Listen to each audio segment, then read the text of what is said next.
E essas narrativas estão em conflito. Então, quando era pela TV, você tinha que ir para a rua, ou seja, a TV fala, olha, a guerra do Vietnã está indo tudo muito bem. Os hippies vão para a rua falando, não está nada bem não, a gente precisa montar Woodstock e make love not war. Agora você faz isso pela internet. E como você faz? Através dos hubs. Ou seja, a internet, ela, além de não ter nenhum governo envolvido, ela tem uma certa horizontalidade que a TV não tinha.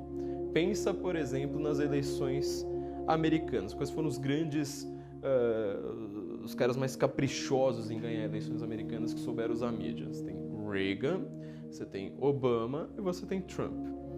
Reagan, ele foi aquele cara que ele soube usar a TV de uma maneira incrível. Ou seja, ele compactava o discurso dele. Ele fazia frases de efeito. Ele não era do rádio. No rádio as pessoas estavam ouvindo um longo discurso enquanto faziam outra coisa da sua vida e podiam ouvir aquilo ali longamente, longas palavras, etc. Na TV não. Na TV você está não só ouvindo, mas vendo. Você precisa concentrar o seu discurso em frases rápidas. Ele era ator, conseguia fazer isso. Demonstrar uma postura também corporal muito séria. E ele fazia isso muito bem. Conseguia contar piadas, ser engraçado, parecia ser uma pessoa séria. E conseguiu dominar essa mídia que foi a TV muito bem. O Obama, ele já chegou no outro nível. A equipe dele percebeu, olha, estamos na época da internet, estamos numa época extremamente ideológica, época de redes sociais. Ele foi o presidente do like, quer dizer, ele falava uma frase qualquer, alguém reproduzia no Facebook e compartilhava aquilo falando, olha, esse cara aqui tem uma coisa nova. Além de tudo, era simbólico ter alguém com o sobrenome Hussein na Casa Branca que fosse ainda descendente de quenianos, quer dizer, alguém que não tinha nada a ver com os povos que fundaram, que colonizaram a América. E por fim você teve o Trump. O Trump, ele percebeu que aquilo ali, o ambiente da internet, não só era de like, de curtida, é um ambiente de guerra, um ambiente de discussão política. Não é simplesmente para você compartilhar aquilo que você gosta, mas para você discutir aquilo que você não gosta. Então o Trump, ele é um presidente que até hoje ele governa pelo Twitter. Ele briga com a mídia pelo Twitter, ele ameaça outros países pelo Twitter. Ele faz a paz pelo Twitter.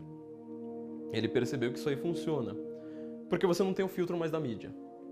A mídia tradicional é verticalizada, quer dizer, aquilo que não sai na Rede Globo não existe. Aquilo que não se diz em um grande canal de mídia é considerado inexistente. Então, por exemplo, o Foro de São Paulo aqui no Brasil, como a mídia nunca fala dele, finge-se que não existe. Só que em compensação a mídia pode falar mal do Trump, falar, olha, não gostei da declaração porque ela foi nazista e racista. Quando a pessoa vai lá, digita rapidinho no Twitter do Trump e vê lá qual que foi a declaração original, perde-se o filtro da mídia, a pessoa fala assim, mas peraí, eu não gostei desse filtro. Ele não foi nazista, não foi racista, não foi nada disso. Então ele acaba ganhando um apelo muito grande indo contra a mídia. Então o Trump, apesar de ser um magnata, apesar de ser um ricaço, ele soube usar a horizontalidade da mídia. Só que essa horizontalidade ela é muito enganosa. Precisa tomar muito cuidado com isso. Não significa que a mídia tradicional ela vai ter um peso irrelevante dentro das redes. É só você ver, quando qualquer canal, às vezes até uma rádio, ela quer criar uma hashtag para um programa relevante, ela coloca a hashtag ali no Twitter. Então essa horizontalidade é enganosa.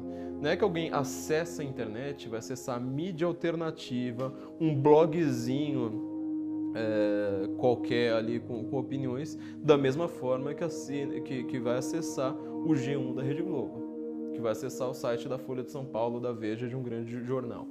Não é. Essa horizontalidade ela é muito mais... tem muito mais vales e montanhas do que aparenta.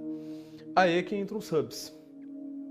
Ou seja, você tem pessoas, por exemplo, como a sua tia, que ela entra lá, posta a foto do cachorro e de repente fala do político que ela gosta.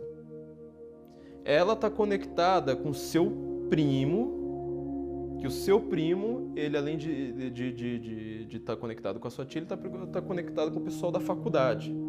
E ele faz sociologia. Então ele briga muito mais, ele posta coisas a respeito de Marx, a respeito de Lula livre, fora Temer, etc. Os dois estão interconectados. Não contente com isso, o seu primo, ele está conectado com o professor dele que tem uma coluna no Globo. E esse professor, ele tem uma capacidade de mobilização muito maior, gigantesca. Então, quer dizer, aquilo que chega para sua tia, passando pelo seu primo é um hub, quer dizer, um nó, é um cruzamento ali de informações, vai depender de algumas pessoas que elas são grandes, vamos dizer, pequenas celebridades, grandes pessoas notáveis que elas vão passar informações grandes. Então tem os grandes nós, os pequenos nós. Obviamente, estes nós, eles não dependem mais tanto da grande mídia, mas a grande mídia já começa a cooptá-los. Ou seja, qualquer pessoa hoje que tem um grande canal de YouTube, ela acaba entrando na Rede Globo logo depois. Mas de toda forma, você tem agora uma nova capacidade de ser influente. Donald Trump foi eleito justamente aproveitando os hubs da direita. Quer dizer, a direita ela não tem voz na CNN, ela não tem voz na mídia impressa americana, ela não tem voz na TV, ela tem voz no rádio. Ela só tem voz no rádio. Só que o jovem não ouve rádio. Rádio é uma coisa pro caminhoneiro americano que liga a rádio AM lá, pega uma interstate, atravessa metade da América de caminhão, ouvindo Rush Limbaugh. E esse cara, esse caminhoneiro, o cara que também tá lá carpindo o mato lá no Arkansas, ele odeia mortalmente o Partido Democrata, porque ele ouve o Rush Limbaugh. Só que o jovem não ouve isso. Então ele tá na internet, ele é o criador de meme. Ele é aquele cara que ele precisa de uma comunicação ainda mais rápida do que aquela do Reagan. Ela precisa ser ultra condensada. Às vezes de uma maneira genial, às vezes de uma maneira completamente boboca. Mas é essa geração meme que a gente tem hoje.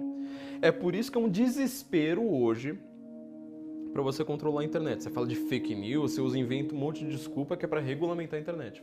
As pessoas na internet leem muito mais coisas que a grande mídia não permitia antes. Você nunca permitiria que Donald Trump fosse eleito nos anos 80. A mídia iria massacrá-lo de uma maneira brutal. Só que acontece, por outro lado, que esses gigantes da comunicação estão aceitando um discurso hegemônico dessa grande mídia, de jornalistas da velha guarda, inclusive alguns bem jovens, mas que ainda pensam dessa forma: olha, informação confiável é Rede Globo, viu? Não vá me falar alguma coisa que não saiu na Globo. Que não está na Globo não é verdade. Que eles querem regulamentar a internet.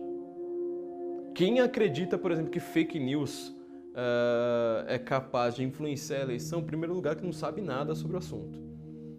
Trump, a notícia, o próprio Nate Silver, que era o grande previsor, né,